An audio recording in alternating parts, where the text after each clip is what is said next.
అందరికీ నమస్కారం. సో ఈరోజు వచ్చేసి టాపిక్ ఏంటంటే ప్యాంట్రీ యొక్క రెస్పాన్సిబిలిటీస్, అంటే ప్యాంట్రీ బాయ్ యొక్క బాధ్యతలు. అంటే ఒక ఆఫీస్లో ప్యాంట్రీ బాయ్ యొక్క బాధ్యతలు ఏంటనేది ఈరోజు చెబుతున్నాను. సో ప్యాంట్రీ బాయ్స్ అనే వాళ్ళు, ప్యాంట్రీ బాయ్ అనే నేమ్ అనేది ఒకటే, బట్ డిఫరెంట్ వేలో ఉంటారు. సో హోటల్లో ప్యాంట్రీ బాయ్ ఒకలా ఉంటాడు, కొన్ని రెస్పాన్సిబిలిటీస్ ఉంటాయి. సో ఆఫీస్లో ప్యాంట్రీ బాయ్ యొక్క రెస్పాన్సిబిలిటీస్ వేరేగా ఉంటాయి. సో రిమైనింగ్ ప్యాంట్రీ బాయ్స్ అనేవి కొంచెం 5 స్టార్ హోటల్లో ప్యాంట్రీ బాయ్స్ ఉంటారు. వాళ్ళ శాలరీస్ కూడా హై లెవెల్స్లో ఉంటాయి. ఈ ఆఫీస్లో అనేవి శాలరీస్ అనేవి ఒక యావరేజ్గా ఉంటాయి. సో ప్యాంట్రీస్ బాయ్స్ అనే వాళ్ళు చాలామంది చాలా వేస్లో ఉంటారు. సో మనం ముఖ్యంగా మెయిన్ మనకు ఆఫీస్ పర్పస్ మనకు ఇంపార్టెంట్ కాబట్టి ఈరోజు మనం చెప్పుకోవచ్చు సాఫ్ట్ సర్వీస్ పరంగా. సో ఆఫీస్లో ప్యాంట్రీ బాయ్ యొక్క బాధ్యతలు, రెస్పాన్సిబిలిటీస్ గురించి మనం ఈరోజు చెప్పుకుందాం. సో ఫస్ట్ ప్యాంట్రీ బాయ్ యొక్క రెస్పాన్సిబిలిటీ ఏంటంటే, ప్యాంట్రీ బాయ్ అనికి కాదు, మీకు ముందుగా చెప్పినట్లు ప్రతి ఒక్కరికి కూడా టైం అండ్ పంచువాలిటీ అనేది ముఖ్యం. ఏంటంటే టైం అండ్ పంచువాలిటీ అనేది ముఖ్యం. సో టైం అండ్ పంచువాలిటీ అనేది మిగతా వారికంటే, హౌస్ కీపింగ్ కంటే వీళ్ళు ఒక అరగంట కానీ ఒక గంట ముందే ఉండాలి ప్యాంట్రీ బాయ్ అనేవాడు. సో టైం అండ్ పంచువాలిటీ అనేది ప్రతి ఒక్క ఉద్యోగి అనేది చాలా అవసరం. ప్యాంట్రీ బాయ్ అనేది చాలా అవసరం టైం అండ్ పంచువాలిటీ అనేది. సో టైం అండ్ పంచువాలిటీ అనేది చాలా అవసరం. సో నెక్స్ట్ పాయింట్ ఏంటి, గ్రోమింగ్. సో గ్రోమింగ్ అనేది ప్యాంట్రీ బాయ్కి అనేది చాలా ఇంపార్టెంట్. అంటే ప్యాంట్రీ బాయ్ అనేవాడు గ్రోమింగ్తో కూడుకున్నటువంటి గ్లౌజ్ పెట్టుకోవడం, నీట్గా చక్కగా ఉండడం. సో గ్రోమింగ్ కంపల్సరీ ఉండవలసి వస్తుంది. సో యాక్చువల్గా ఎక్కువ ప్యాంట్రీ బాయ్స్ ఏంటంటే వైట్ అండ్ బ్లాక్, అంటే black pant and white shirt తోటే ఉంటారు మ్యాక్సిమం.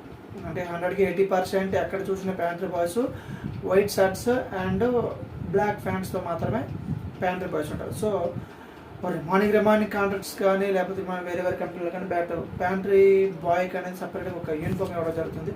సో ఆ ప్రొఫెషనల్గా హైజెనిక్ అనేది ఉపయోగించాలంటే గ్లౌజ్ పెట్టుకోవడం, కంపల్సరీ డ్రెస్ మెయింటైన్ చేయడం. అంటే డ్రెస్ ఎందుకు మెయింటైన్ చేయాలంటే, అంటే ఆఫీసులో ప్యాంట్రీ బాయ్ ఎవరు, హౌస్ కీపింగ్ ఎవరు, సూపర్వైజర్ ఎవరు, సో రిమైనింగ్ ఎవరు తెలియడం కోసం ఈ డ్రెస్ అనేది చాలా ముఖ్యం. ప్యాంట్రీ బాయ్ అన్నది ఒక ప్రొఫెషనల్గా ఉండవలసి వస్తుంది.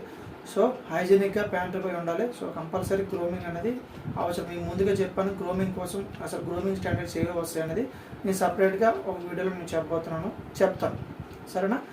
సో ఫస్ట్ పాయింట్ ఏంటి, టైం అండ్ పంచువాలిటీ. సెకండ్ ఏంటి, గ్రూమింగ్. సో ప్యాంట్రీ బాయ్ అనేది అవసరం ఉంటుంది. సో నెక్స్ట్ పాయింట్ ఏంటంటే, ప్యాంట్రీలో ఉన్నటువంటి ఫుడ్కి సంబంధించిన, అంటే ఫ్రూట్స్ కానీ ఇట్లా ఫ్రూట్స్ కట్ చేయడం కానీ, దాన్ని ముక్కలు చేయడం కానీ, ఇట్లా ఇవన్నీ కూడా దాన్ని శుభ్రపరచడం కానీ ఇవన్నీ కూడా సో ప్యాంట్రీ బాయ్ యొక్క రెస్పాన్సిబిలిటీ. అంటే ఎగ్జాంపుల్, ఒక ఆఫీస్లో ఇమ్యూనిటీ వాటర్ రెడీ చేయాలనుకోండి. సో ఇమ్యూనిటీ వాటర్ అనేది ఫ్రూట్స్ ఫస్ట్ శుభ్రం చేసుకోవాలి, కట్ చేసుకోవాలి, ఇమ్యూనిటీ వాటర్ రెడీ చేయాలి. సో కంపల్సరీ వారిని ప్యాంట్రీ యొక్క విధి.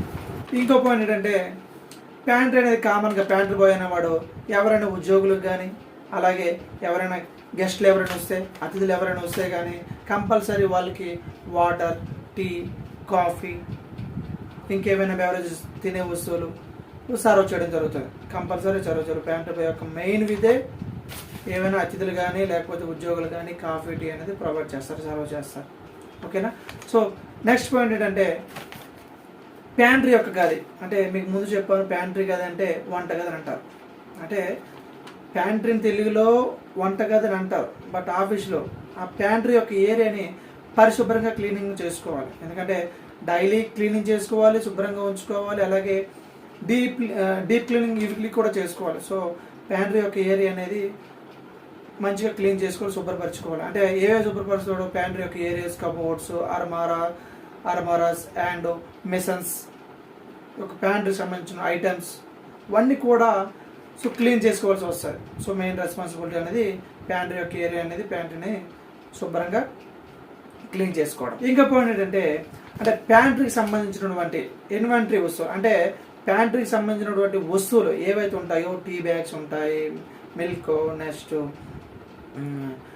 కాఫీ బీన్స్, ఈ రిమైనింగ్ పార్ట్స్ అన్నీ కూడా ఉంటాయి. సో అంటే ఆ వస్తువుల యొక్క manufacture date, so expire date ఎంతవరకు ఉంది, ఎక్స్పైర్ డేట్ అయిపోయిందా లేదా, ప్రజెంట్ ప్యాంట్రీ యొక్క స్టాక్ ఎట్లా ఉంది, ఎంత ఉంది, సో డైలీ కన్జంప్షన్ ఎంత అవుతుంది, ఈ కన్జంప్షన్ డైలీ యొక్క కన్జంప్షన్ బట్టే సో ఫ్యూచర్ నెక్స్ట్ డే కానీ నెక్స్ట్ మంత్ కానీ ఎంత ఆర్డర్ చేయాలనేది ఇది ఒక కౌంట్ రూపంలో మనం కంపల్సరీ మనం తెలుసుకోవాల్సి వస్తుంది. ప్యాంట్రీ బాయ్ యొక్క మెయిన్ రెస్పాన్సిబిలిటీ ఇది ఒకటి కూడా మనం చెప్పుకోవచ్చు.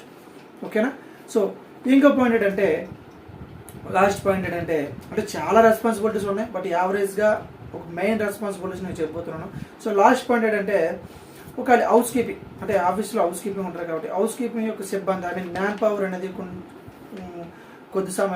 కొన్ని సమయంలో షార్టేజ్గా ఉన్నటప్పుడు, అంటే మ్యాన్ పవర్ షార్టేజ్గా ఉన్నటప్పుడు సో హౌస్ కీపింగ్ యొక్క పని కూడా ప్యాంట్రీ అనేది కొంచెం నిర్వహించవలసి వస్తుంది, చేయవలసి వస్తుంది.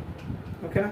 అంటే హౌస్ కీపింగ్ కొన్ని సందర్భంలో రాని ఎడల ప్యాంట్రీ బాయ్ అనేవాడు హౌస్ కీపింగ్ పని కూడా చేయవలసి వస్తుంది. అంటే ఎగ్జాంపుల్ క్యాఫ్టేరియాలో క్లీనింగ్ ఇష్యూస్ కానీ లేకపోతే టేబుల్స్ కానీ కంపల్సరీ హౌస్ కీపింగ్ పని కూడా ప్యాంట్రీ బాయ్ అనేది చేయవలసిన బాధ్యత, రెస్పాన్సిబిలిటీస్.